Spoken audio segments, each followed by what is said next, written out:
So guys, நான் தான் சாண்டி பேசுகிறேன். இன்றைக்கி நம்ம எந்த மாதிரி அக்கௌண்ட் எடுத்துகிட்டு வந்திருக்கோன்னா, ஒரு ப்ரைவேட்டில் ஓபி கலெக்ஷன் அக்கௌண்ட் தான் எடுத்துகிட்டு வந்திருக்கோம். லெவல் பாருங்கள் 78, அதுவும் இல்லாமல் 4 மேக்ஸ் இருக்குது. அதுவும் இல்லாமல் இந்த அக்கௌண்ட்டில் நேம் சேஞ்ச் காட்டி 2 இருக்குது. நீங்கள் வந்து அக்கௌண்ட் வாங்கி டாப்அப் பண்ண அவசியமே இல்லை. அதே ஹெட் கலெக்ஷன் பாருங்கள், எல்லாமே ஓபி கலெக்ஷன் இருக்கும். அது வாலெட் வைஸில் பார்த்தீங்கன்னா 659 வாலெட் இருக்கும். அதே பேண்ட் வைஸ் பாருங்கள், பேண்ட் ஒரு 457 பேண்ட் இருக்குது. அதுக்கப்புறம் நீங்கள் ராய்ஸ்டார் ஒரு பேண்ட்டு போடுவாங்க பார்த்தீங்களா, அந்த அக்கௌண்ட் இதில் இருக்குது. ஏன்னா அங்கே பாருங்கள், நீங்களே பாருங்கள், இதெல்லாம் சரியான ரேர் பேண்ட்டு. அந்தளவுக்கு இந்த டிஎன் கம்பெனிலே பல அக்கௌண்ட்டில் இல்லை.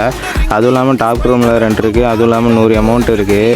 இந்த அக்கௌண்ட்டு ப்ரைஸ் வைஸ் பார்த்தீங்கன்னா 17K ஃபிக்ஸு தான். நிறைய பேர் நம்பிக்கை இல்லாமல் சுற்றிக்கிட்டு இருக்கீங்க. ஏன்னா எங்கே பார்த்தாலும் ஸ்கேம் தான் அடிக்கிறானுங்க. ஐடி சேல் பண்ணுறவங்க இதே போலப்பா சுற்றிக்கிட்டு இருக்காங்க. ஒரு நேர்மை இருந்தது, நான் எதுவுமே இல்லாமல் இஷ்டத்துக்கு ஸ்கேம் அடிச்சுட்டு போகிறீங்க. அதுவும் இல்லாமல் நீங்களே எப்படி தான் நம்பி கொடுக்குறீங்கன்னு எனக்கும் தெரியல. நான் என்ன பண்ண போனால் அதுக்கு லைவ் லொக்கேஷன், ஆதார் கார்டு, அதுவும் இல்லாமல் நேர்லேயே டீல் பண்ணிக்கலாம். எதுவும் நேரில் டீல் பண்ணணுன்னா நீங்கள் தான் வந்தாகணும். ஏன்னா நிறைய பேர் இந்த மாதிரி பண்ணுவீங்கன்னா எப்படி சொல்ல, நான் வந்து லொக்கேஷன் அனுப்பிச்சி விட்ருவேன். நீங்கள் நேரில் வந்து நீங்கள் வாங்கிட்டு போகலாம். இன்ஸ்டா பயோவில் நம்ம குரூப் லிங்க் இருக்குது, மறக்காமல் ஜாயின் பண்ணிக்கோங்க. இந்த மாதிரி அக்கௌண்ட் இல்லை, நிறைய அக்கௌண்ட் நம்ம வச்சுருக்கோம். மறக்காமல் ஜாயின் பண்ணி பைக் பண்ணிக்கோங்க. So bye guys.